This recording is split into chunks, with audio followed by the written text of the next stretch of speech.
Halo guys, apa kabar kalian semua? Mimin di sini bakal melanjutkan alur cerita Sword Star.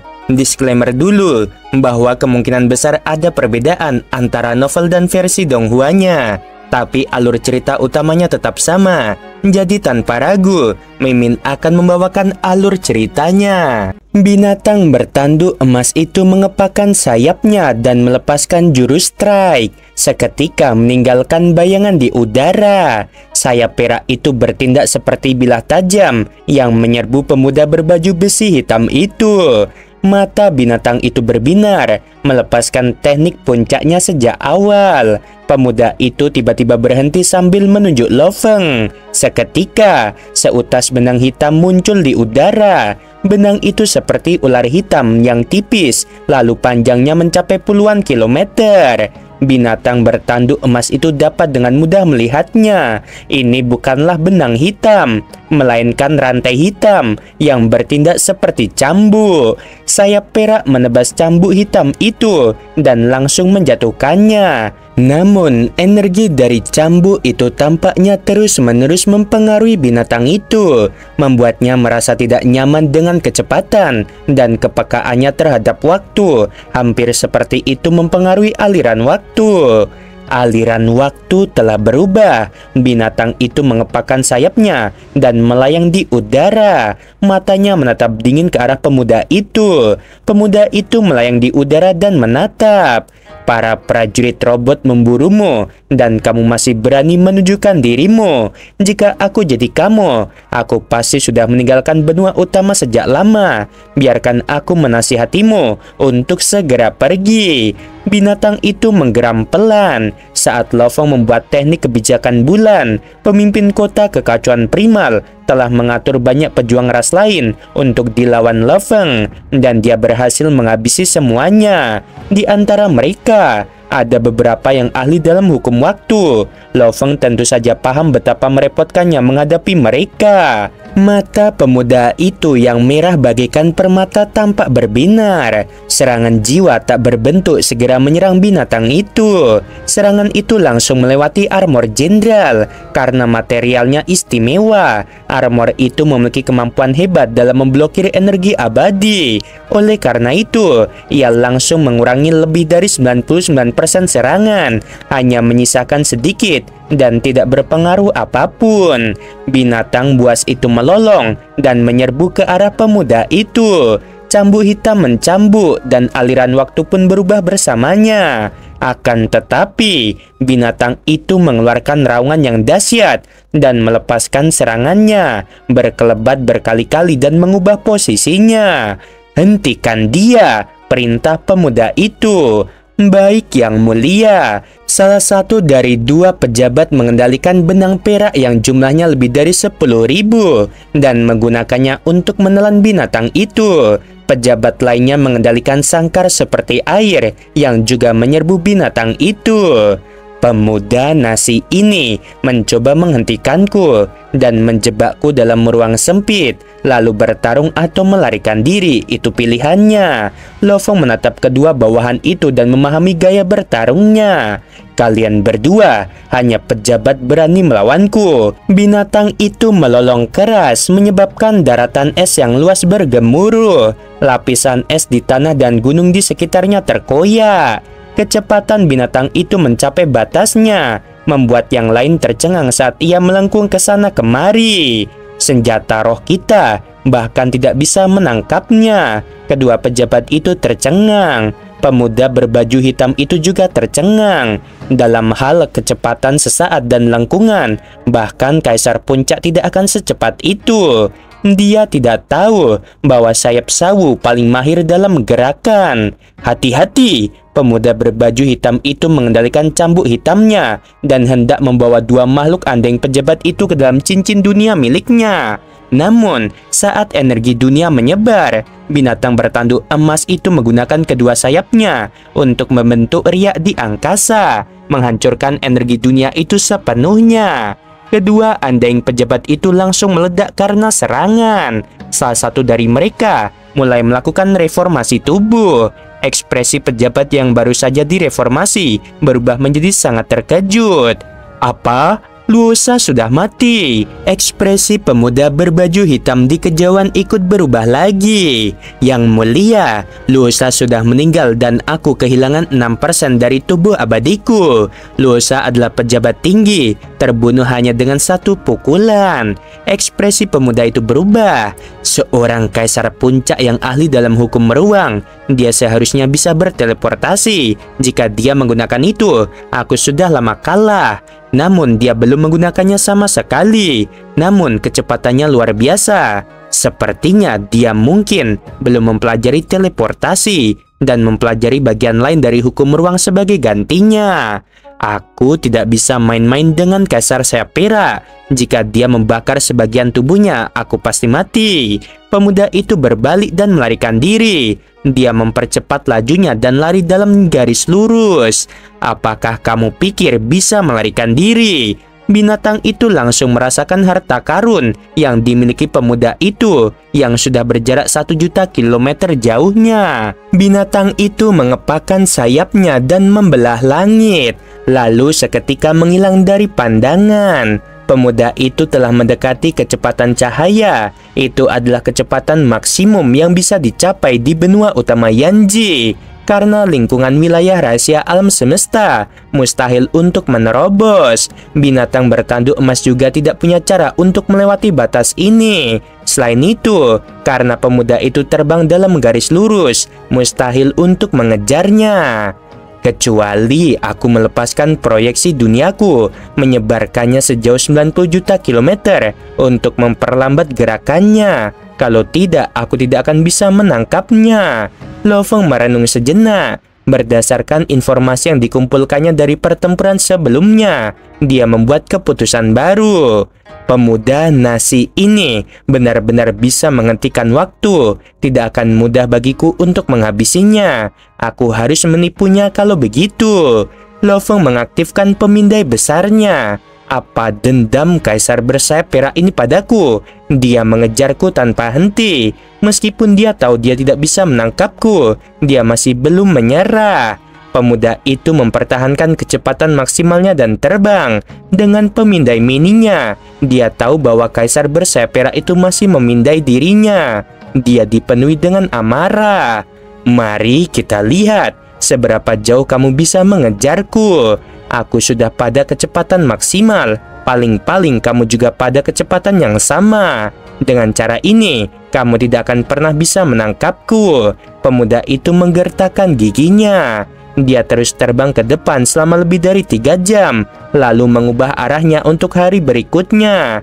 Totalnya 9 hari telah berlalu. Akhirnya, dia terbang di atas sungai besar.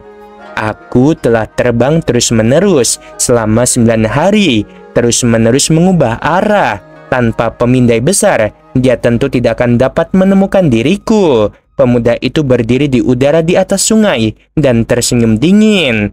Kaisar Sayap Perak, aku tidak akan melupakan pengejaranmu. Dendam ini, aku pasti akan membalasnya. Ia langsung masuk ke dalam sungai. Setengah hari kemudian, sebuah kapal cakram hitam muncul di udara di atas sungai. Di dalam ruang kendali, Lo Feng yang berbaju besi hitam dan bersayap hitam duduk di sofanya, mengangkat segelas teh mendidih dan menyeruputnya. Lo Feng tersenyum. Bagaimana kamu tahu bahwa meskipun begitu, aku masih bisa dengan mudah menemukanmu? Aku tidak menyangka seorang kaisar rendah memiliki kemampuan untuk menghentikan waktu. Lo Feng bergumam. Sepertinya dia adalah seorang jenius dari salah satu ras nasi. Sama seperti manusia dengan banyak ras lainnya, beberapa memiliki bakat. Andai saja aku juga punya jurus itu, gumam Lo Feng. Teleportasi dan penghentian waktu, keduanya adalah teknik yang surgawi. Sebagai perbandingan, penghenti waktu lebih kuat. Saat seseorang terkena penghenti waktu, mereka langsung tidak dapat bertahan. Musuh dapat memilih untuk melarikan diri atau menyerang. Tentu saja, dibutuhkan waktu yang berbeda untuk menembus penghenti waktu. Lo Feng tidak menyangka seorang kaisar rendahan memiliki kemampuan untuk menggunakannya. Bagi seorang kaisar puncak, ia hanya butuh 0,1 detik untuk menerobos dengan kuat. Namun bagi seorang kaisar, 0,1 detik sudah cukup untuk menyerang beberapa kali. Untungnya, Rasnasi ini benar-benar mengira aku adalah seorang kaisar dengan tubuh abadi. Dengan tingkat kekuatannya, dia bahkan tidak akan mampu melukaiku. Oleh karena itu, dia memilih untuk melarikan diri, pikir Lo Feng. Namun itu benar, bahkan jika dia menyerangku, binatang bertanduk emas itu memiliki armor dan tanaman merambat kontak awan di dalamnya. Dan dengan dua pertahanan ini, bahkan jika dia menghancurkan dirinya sendiri, aku mungkin tidak akan mati. Kapal Cakra melayang di atas sungai. Tiba-tiba seekor binatang besar berwarna perak muncul dan kapal itu pun menghilang. Binatang itu menunduk dan menerjang ke dalam sungai. Alina, sekali lagi, berikan musuhku kembang api yang indah. Baik Tuan. Binatang itu melihat ke bawah ke sungai yang dalam dan besar. Kedalamannya mencapai lebih dari 1 juta kilometer. Namun, beberapa daerah hanya memiliki kedalaman 200.000 hingga 300.000 kilometer. Binatang itu melihat melalui lapisan batu paling bawah ke tempat pemuda itu bersembunyi. Habisi dia dalam waktu 30 detik. Raja-raja harimau berbaju besi yang jahat muncul di sekitar binatang buas itu. Sejuta dari mereka seperti belalang yang tak terhitung jumlahnya. Dan di samping mereka sarang induk muncul. Segala yang terjadi di sana dijebak oleh pemindai besar milik Lo Feng, karena ia menjaga jarak sekitar 600.000 km dari musuh, dan pemindai kecil musuh hanya berdiameter 20 km. Ia tentu tidak menyadari hal ini. Serang, perintah Lo Feng. Di bawah lapisan batu sungai, di dalam sebuah gua, terdapat sebuah kapal F9. Pemuda itu memiliki total lebih dari 10 kapal seperti itu, karena ia memiliki 12 bawahan Undying. Yang terkuat adalah 2 orang yang datang bersamanya. Di antara 10 orang lainnya, 6 orang merupakan pejabat, sementara 4 orang merupakan jenderal biasa. Di dalam salah satu kabin di kapal F9, terdapat kabin kelas G. Kabin ini lebih mahal daripada puluhan kapal kelas F9 lainnya. 3 bawahan duduk di sampingnya.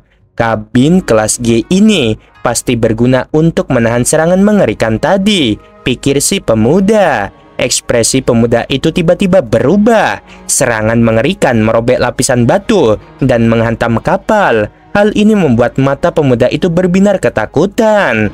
Aku bahkan tidak mendeteksi pemindai apapun. Bagaimana kita bisa diserang? Apakah kaisar sayap perak begitu mengerikan sehingga pemindai berskala besarnya lebih baik daripada pemindai mini milikku? Kabin kelas G itu seperti bola sepak yang ditendang. Namun, kekuatan serangan gabungan dari pasukan serangga itu terlalu mengerikan. Serangan itu langsung menghancurkan kapal F9 dan meledak di kabin kelas G.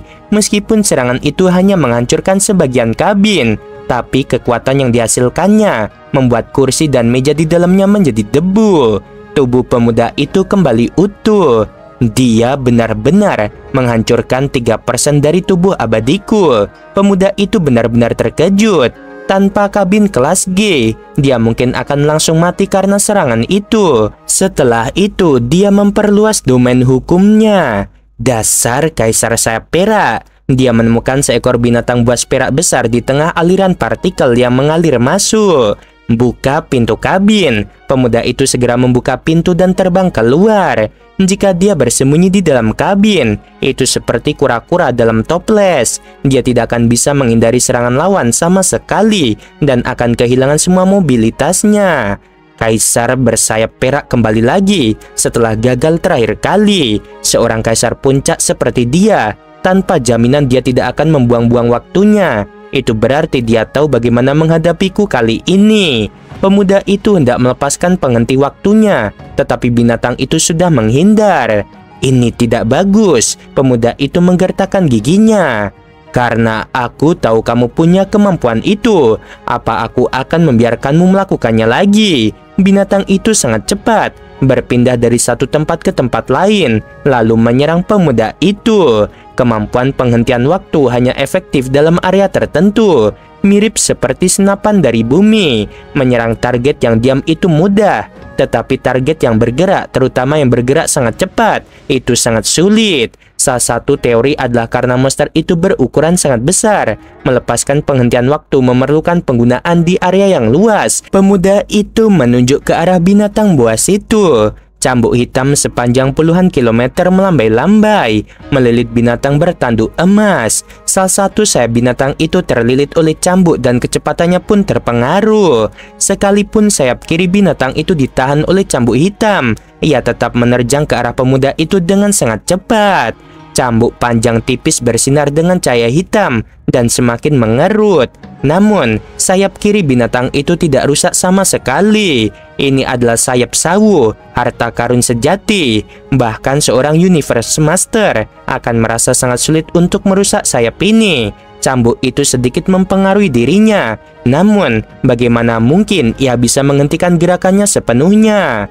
Pemuda itu sekali lagi menggunakan jurusnya. Binatang itu menyerbu ke depan sambil melolong dalam kesadarannya. Dalam sekejap mata, kristal berbentuk piramida merah yang mengerikan melayang di antara binatang buas dan pemuda itu. Keduanya sangat dekat.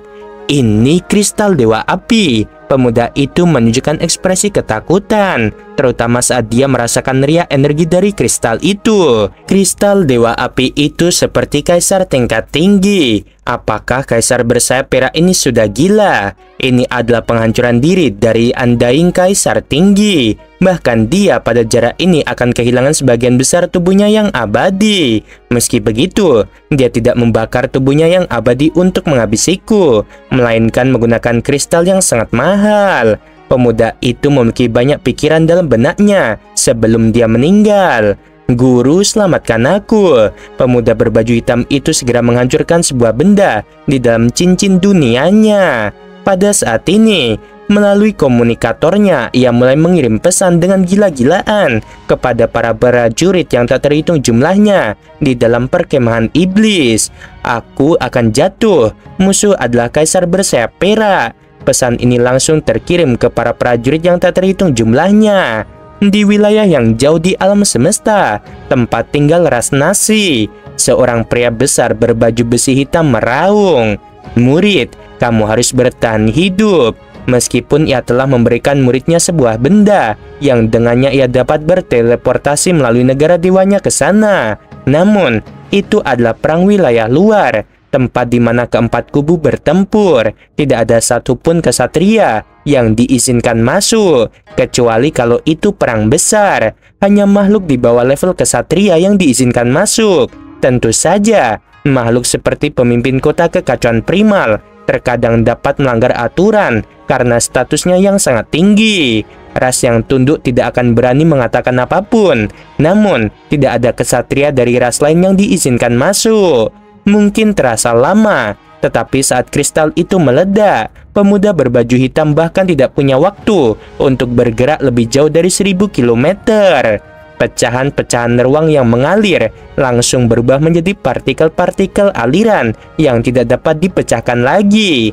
Pemuda dan binatang itu melakukan hal yang sama persis, yaitu bertahan. Binatang itu menutupkan sayapnya, membungkus dirinya sepenuhnya. Pemuda itu segera meletakkan kabin kelas G di hadapannya dan mengendalikan makhluk hidup tumbuhan untuk menghalanginya. Makhluk hidup tumbuhan itu tahu bahwa jika tuannya mati, ia akan mati juga. Oleh karena itu, ia menggunakan seluruh kekuatannya untuk membelahnya. Puluhan ribu kilometer di sekitar telah berubah menjadi partikel. Bahkan dengan kabin kelas G di depannya, ledakan itu menyebar kemana-mana. Paling-paling hanya mengurangi setengah dari ledakan. Dalam sekejap, pemuda itu dan tumbuhan miliknya telah berubah menjadi debu. Hanya menyisakan kabin kelas G, senjata, cincin dunia logam kelas G, dan partikel lainnya. Terhadap ledakan yang mengerikan itu, melalui sayap sawu dan armor jenderal, kekuatannya berkurang hingga 1/1000 dari aslinya. Meski begitu, itu masih mirip dengan serangan kaisar tingkat tinggi. Binatang bertanduk emas itu merasakan riak-riak dan tidak merasa terganggu sama sekali. Tentu saja, itu hanya sebagian kecil dari serangan tadi. Penghancuran dari seorang kaisar tingkat tinggi bahkan dapat melukai kaisar tingkat puncak. Dengan sayap sawu dan armor ini, bersama dengan tanaman merambat kontak awan, bahkan terhadap penghancuran diri seorang kaisar tingkat puncak, aku mungkin tidak akan mati. Lo Fong merasa sangat senang. Ledakan itu menyebar dan mengurangi kekuatannya secara bertahap. Binatang itu menatap pada kejauhan, pada kabin kelas G, cambuk hitam, cincin dunia, dan lain-lain. Semuanya mengambang di sana. Sebenarnya, cincin dunia yang digunakan oleh para prajurit yang kuat sebagian besar terbuat dari logam kelas G. Karena cincin tersebut hanya menggunakan sedikit logam, harganya murah dan sesuai dengan anggaran para makhluk undying yang kuat.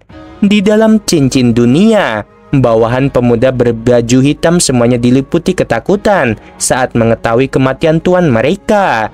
Mereka hanya punya cukup waktu untuk berteriak. Tiba-tiba, mereka semua jatuh satu demi satu. Meskipun tubuh mereka masih ada, tapi jiwa mereka hancur. Sama seperti saat Huyan Bu meninggal waktu itu, semua budaknya pun ikut meninggal bersamanya. Kematian sang tuan, ini juga berarti kematian para budak. Bahkan jika mereka sangat kuat, itu tidak dapat mengubah apapun. Butuh kehilangan kristal Dewa Api senilai 800 juta poin untuk menghabisimu. Namun itu memungkinkanku mendapatkan harta karun yang membuat semua selku tergila-gila. Ini sepadan. Binatang bertanduk emas itu terbang juga, dan matanya yang gelap menatap kabin kelas G, cambuk hitam, dan cincin dunia, beserta sisa-sisa lainnya. Di tepi benua utama Yanji, ada istana emas yang megah di tengah gurun, dan pemilik istana ini adalah Kaisar Giok Hitam. Sebagai kaisar puncak dengan kemampuan teleportasi, dia benar-benar tidak takut pada siapapun di benua utama Yanji. Di udara di atas istana, muncul siluet setinggi 3 meter. Itu adalah bola api hitam berbentuk manusia. Api ini berkumpul menjadi seorang prajurit berjubah hitam. Kaisar Giok Hitam segera menyadari kedatangan musuh dan berkata, "Kalian dari kubu iblis, mengapa kalian di sini? Apakah kalian ingin bertarung?" Mereka berdua adalah kekuatan teratas di benua utama. Keduanya memiliki kemampuan teleportasi, dan jika mereka bertarung, itu hanya akan membuang-buang waktu. Prajurit berjubah hitam itu berkata, "Aku tahu lokasi Kaisar Sayap Perak. Jika kamu menginginkan koordinatnya, kamu harus menukarnya dengan harta karun senilai 200 juta permata nila. Ingat, lokasi ini adalah lokasinya saat ini. Kamu harus bertindak cepat atau dia akan segera pergi." Dua siluet muncul di luar istana, yang salah satunya adalah Ciweka. Ciweka telah tinggal di istana ini sejak dia memberikan hadiah. Karena begitu dia mengetahui keberadaan Kaisar Sayap Perak, dia bisa langsung berteleportasi bersama Kaisar Giok Hitam. "Kamu bilang kamu tahu di mana dia, namun kamu menginginkan 200 juta batu nila hanya untuk koordinatnya," Ciweka berteriak. Kaisar Giok Hitam berkata, "Semakin lama kamu menunggu, semakin jauh dia akan pergi, maka kamu tidak akan bisa menemukannya lagi. 12 detik telah berlalu. Aku akan membayar." Ciweka membalikkan tangannya, dan sebuah cincin ruang muncul saat dia melemparkannya. Ini koordinatnya. Dia segera mengirimkannya ke Ciweka dan Kaisar Giok Hitam. "Kamu ikut dengan kami," perintah Ciweka. "Tenang saja, berita ini diberikan kepadaku oleh seorang kaisar rendah. Dan mungkin sebelum dia meninggal, itu benar. Karena aku sudah menerima harta karun senilai 200 juta permata nila. Aku akan menemanimu. Ayo pergi." Kaisar Black Grace merasa percaya diri karena dia benar-benar tidak takut pada siapapun di benua utama ini. Ciweka, Kaisar Giok Hitam, dan Black Grace semuanya langsung mengikuti teleportasi ke danau tempat Lo Fong baru saja bertarung. Di dalam celah ruang, binatang bertanduk emas itu tidak terlalu peduli untuk mencari-cari barang-barang setelah meledakkan kristal Dewa Api.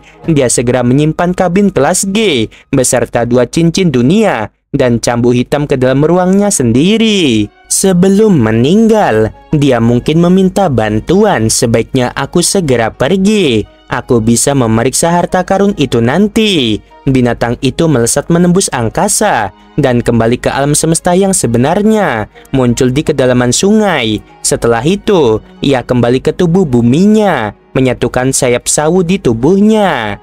Pertempuran sebelumnya menyebabkan terlalu banyak keributan. Serangan gabungan pasukan serangga mungkin menarik prajurit lain. Aku harus segera melarikan diri. Lo Feng mengepakkan sayapnya dan melepaskan strike travel. Kecepatannya meningkat. Meskipun dia sedang terburu-buru, dia sangat senang di dalam hati. Di dasar sungai, Chiweka, Kaisar Giok Hitam, dan Black Grace semuanya muncul secara bersamaan. Tidak bagus. Lo Feng yang sedang terbang dengan cepat mengaktifkan pemindai besar dan mininya secara bersamaan. Pemindai besarnya mendeteksi musuh. Pemindai kecilnya dimaksudkan untuk melindungi dirinya dan mengganggu sinyal dari musuh yang lebih kuat. Ketika ketiga prajurit itu muncul di gua di bawah sungai, pemindai besar Lo Feng segera mendeteksi mereka. Lo Feng tidak memiliki cara untuk mengenali Chiweka karena dia belum pernah menampakkan dirinya dalam pertempuran sebelumnya. Sedangkan untuk Kaisar Giok Hitam dan Black Grace, Lo Feng langsung mengenali mereka. Ketika ia mengobrol dengan kaisar lain di camp, ia mengetahui beberapa makhluk yang tidak dapat ia hadapi di benua utama. Mereka benar-benar berteleportasi ke sini. Ras robot itu, dia kemungkinan besar adalah orang yang memberiku nilai buronan. Lo Feng tertawa saat mengenali Chiweka. Aku harus berterima kasih padamu. Jika kamu tidak memberiku begitu banyak sumber daya, tanaman merambat kontak awan itu tidak akan mampu menembus Anda yang secepat itu. Dan aku tidak akan mampu menghabisi prajurit nasi dan mendapatkan harta karunnya juga. Tiga pejuang ras lainnya mengaktifkan pemindai mereka. Chiweka berkata, aku mempercayaimu dan segera memberikan harta karun itu kepadamu. Namun Kaisar Sayap Perak bahkan tidak ada di sini. Apakah kamu terlambat memberiku koordinatnya? Atau kamu sengaja menipuku? Bahkan belum 30 detik sejak aku memperoleh koordinatnya, Black Grace berkata. 30 detik? Dia tidak mungkin telah melarikan diri lebih dari 900 juta kilometer. Dan pemindai besar kami, yang terkecil memiliki diameter 300 juta kilometer, tidak mungkin dia berada di luar jangkauan pemindai kami. Fakta bahwa kami tidak dapat menemukannya menunjukkan bahwa pemindai kecilnya sangatlah canggih. Chiweka tidak puas. Aku pernah bertarung dengannya. Pemindai miliknya biasa saja. Aku telah menyiapkan penjara heksagon dengan diameter 100 juta kilometer, kata Chiweka. Selama dia berada dalam radius 100 juta kilometer, aku akan menemukannya. Mereka bertiga bergegas ke udara di atas danau. Setelah itu, Kaisar Giok membawa Chiweka dan berteleportasi dengan cepat ke 6 tempat, meninggalkan sebuah kapal di setiap lokasi. Orang harus tahu bahwa negara 9 dewa absolut itu sangat misterius. Itu adalah sesuatu yang menghabiskan banyak waktu dan tenaga seorang kesatria robot. Dan itu memiliki banyak kegunaan, bahkan tanpa satu kapal. Meskipun itu tidak dapat melepaskan negara dewa terkuatnya, 8 lainnya masih memiliki banyak kegunaan. Setiap kapal bahkan dapat melepaskan domain yang lebih kuat dari neraka guntur. Lo Feng yang terbang perlahan untuk menghindari terciptanya ria angkasa tentu saja tertutupi di dalamnya. Oke guys, videonya sampai sini dulu. Mohon maaf telat, lihat King Indo dulu main ya lawan Filipina. Dan ya seperti itu guys. Sebelum video berakhir, Min mau bilang sungguh membagongkan. Terima kasih.